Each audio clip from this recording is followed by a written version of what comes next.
Santa Claus को तो आप सभी जानते होंगे, लेकिन क्या आप ये जानते हैं कि सेंटा क्लॉज इज एक्चुअली में सैटन ल्यूकस इविल। अब तुम बोलोगे गौरव भाई फिर से चले आए तुम हमारे चाइल्डहुड का सत्यानाश करने। अगर तुमने सिंगल प्लेयर में माइनक्राफ्ट खेला है तो एक बार तो तुमको ये लगा ही होगा कि यहाँ पर इतना सन्नाटा क्यों है भाई।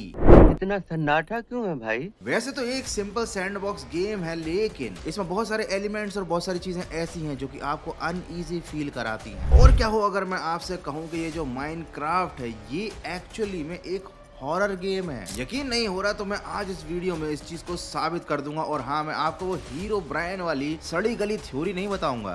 तो आज हम जानने वाले हैं कि क्या माइनक्राफ्ट सीक्रेटली एक हॉरर गेम, और साथ ही जानेंगे सेंटा क्लॉज की असली हकीकत। तो फटाफट से खुद को ठंड से बचाओ, कम्बल ओढ़कर बैठ जाओ, क्योंकि शुरू होने वाला है आज का फाड़ू वीडियो।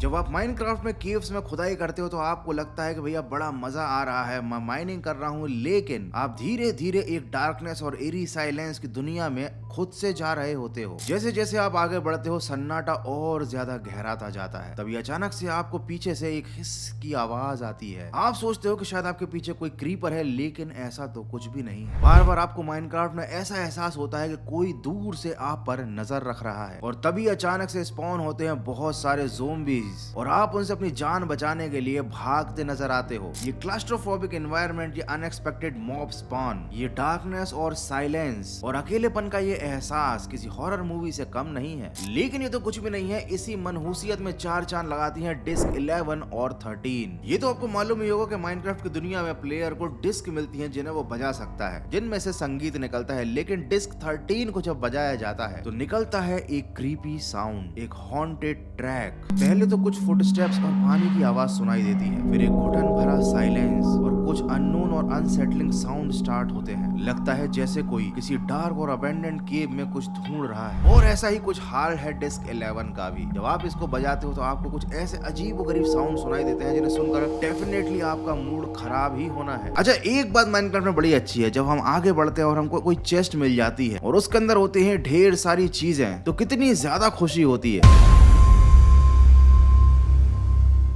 एक बड़ा ही अजीब सा क्रीपी पास्ता स्टोरी काफी ज्यादा फेमस है, खासकर रेडिट पर, माइनक्राफ्ट के बारे में। माइनक्राफ्ट का जो मून है वो अलाइव है, वो जिंदा है और वो आप पर नजर रखता है। ऐसा कहा जाता है कि अगर आप रात के सन्नाटे में मून को स्टेयर करते हो, मतलब घूरते हो, तो Herobrine the ghost of Minecraft आपके पीछे पड़ जाता है। लेकिन ये बात तो हम सब जानते हैं कि भैया हीरो ब्रायन मात्र एक फिक्शन है, क्योंकि ये एक्चुअली में फिक्शन ही है। ये एक स्टोरी है, क्रीपी पास्ता स्टोरी। लेकिन फिर भी बहुत से लोग ऐसे हैं जो ये दावा करते हैं कि उन्होंने माइनक्राफ्ट खेलते टाइम हीरो ब्रायन को देखा है। उनके दावे में कितनी सच्चाई है ये तो नहीं पता, लेकिन इतना जरूर पता है कि अगर आप माइनक्राफ्ट में रात में मून को घूरते हो तो आपके साथ कुछ ना कुछ बुरा तो जरूर होगा। रियल लाइफ में नहीं, माइनक्राफ्ट में। और अगर तुमको यकीन नहीं तो ऐसा तुम करके देख लेना, और अगर तुमने ऐसा किया है तो मुझे कमेंट करके जरूर बताना। और तुम चाहो तो मुझे कमेंट करके ये भी बता सकते हो कि जब तुमने माइनक्राफ्ट खेला था तो तुम्हारा सबसे स्कैरिएस्ट मूवमेंट क्या था। मुझे तो सबसे ज्यादा स्कैरी मूवमेंट ये लगता है जब रात के अंधेरे में हमारे पास टॉर्च नहीं होती और हम किसी केव के अंदर होते हैं, हमारे आसपास मॉब्स घूम रहे होते हैं, हमें केवल सन्नाटा दिखाई देता है और केवल एक अजीब सा साइलेंस सुनाई देता है। अंधेरे में आती हुई उन अजीब मॉब्स की आवाजों से मुझे तो काफी डर लगता है, और इसीलिए मैं कोशिश करता हूँ कि माइनक्राफ्ट खेलते टाइम हमेशा मैं अपना घर विलेज के पास ही बनाता हूँ, क्योंकि भैया विलेजर से थोड़ी सी हंसी खुशी का माहौल बना रहता है, थोड़ी सी लोगों की आवन जावन बनी रहती है और मुझे लोनली फील नहीं होता। एनीवेज, वापस टॉपिक पर आते हैं, और इस बात से तो आप सब एग्री कर ही गए होंगे कि भैया माइनक्राफ्ट जो है ना वो कोई सिंपल गेम नहीं है। अगर एक तरीके से देखा जाए तो ये एक हॉरर गेम ही है। बस इसकी मार्केटिंग हॉरर गेम की तरह नहीं की गई है, लेकिन इसे खेलने में वो जो मजे वाली फीलिंग आती है ना वो डर की वजह से ही आती है। तो अब बात करते हैं सेंटा के बारे में। क्रिसमस आने वाला है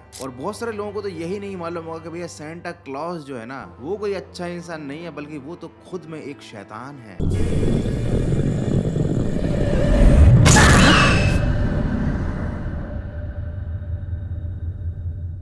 देखो मैं अपनी तरफ से कुछ पॉइंट्स बताता हूँ, बाकी इस चीज के डिसीजन पर पहुंचना तुम्हारे हाथ में है। सबसे पहले तो नाम को ही देखते हैं, सेंटा। अगर नाम की स्पेलिंग में से एन को निकाल कर लास्ट में ले जाया जाए और क्लॉस की स्पेलिंग में थोड़ी सी छेड़खानी की जाए तो वो बन जाता है सेटन ल्यूकस। सेकंड पॉइंट, सेंटा क्लॉस का गाना जिंगल बेल जिंगल बेल।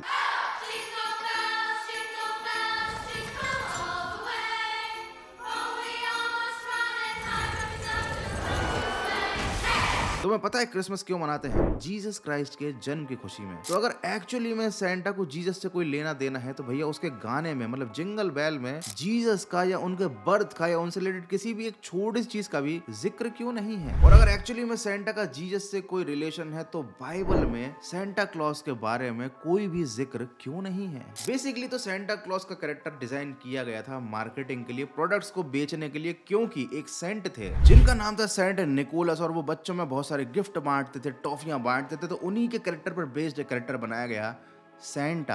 लेकिन चूंकि सेंट निकोलस तो ये सारा काम दिन में भी कर लेते थे, बच्चों को खुलेआम टॉफी बांटते थे, तो फिर सेंटा रात में चुपचाप से क्यों आता है? बिकॉज सैटन रात में ही आता है। सेंटा बच्चों को गिफ्ट देता है, रात के अंधेरे में निकलता है, दिन में किसी को दिखाई नहीं देता। उसके पास बहुत सी मैजिकल पावर्स हैं, जैसे किसी को भी कर्स दे देना या फिर हवा में रेंडियर वाली गाड़ी को उड़ाना। चलो इन सारी बातों को छोड़ो, मुझे एक चीज बताओ कि जब क्रिसमस आता है तो सबसे ज्यादा आपको किस चीज की याद आती है? जीसस क्राइस्ट की या सेंटा की? 90% बच्चे क्रिसमस में सेंटा को याद करते हैं। यही तो शैतान चाहता है कि उसकी इमेज इतनी अच्छी बनी रहे, वो लोगों के दिलों पर ऐसे राज करे कि लोग ईश्वर को ही भूल जाएं। सेंटा बच्चों के मन में एक ग्रीड की फीलिंग जगाता है कि सेंटा आएगा, मुझे गिफ्ट मिलेगा, उनको थोड़ा सा लालच आता है। और अगर आपको पता हो तो 7 सिंस जो बाइबल में मेंशन है उनमें से ग्रीड भी एक सिन है। तो ये सेंटा के द्वारा किया गया कोई भी काम मुझे तो गॉड से रिलेटेड लगता ही नहीं है। और पुराने जमाने से लेकर आज तक कंपनियां सेंटा क्लॉज का इस्तेमाल केवल मार्केटिंग में ही कर रही हैं, अपने प्रोडक्ट्स को बेचने के लिए, उन्हें क्रिसमस से जोड़कर। और ये बात तो आपको मालूम ही होगी कि फेस्टिवल के टाइम जो भी खाने पीने की चीजें मल्टीनेशनल कंपनीज हमको बेचती हैं वो हेल्दी तो बिल्कुल भी नहीं होती, वो एक तरीके से इविल ही है हमारी हेल्थ के लिए। तो हो सकता है आज तुम लोगों को लगा होगा मैं तुम्हें सेंटा की कोई हॉरर स्टोरी सुनाऊंगा, तो हॉरर स्टोरी तो मैंने नहीं सुनाई, लेकिन अगर आपको सेंटा से रिलेटेड ये फैक्ट समझ में आए हैं तो मुझे कमेंट करके बताना क्या आपको भी लगने लगा है कि सेंटा इविल है या फिर ये बात आप पहले से ही जानते थे। एनीवे, अगर आप ये वीडियो क्रिसमस पर देख रहे हो तो मैरी क्रिसमस, अगर क्रिसमस के बाद देख रहे हो तो एडवांस में हैप्पी न्यू ईयर। मैं जा रहा हूँ माइनक्राफ्ट खेलने के लिए। अगर तुमको ये वीडियो अच्छा लगा तो वीडियो को लाइक कर देना, नहीं तो सब्सक्राइब कर देना। मिलते हैं अगले एक और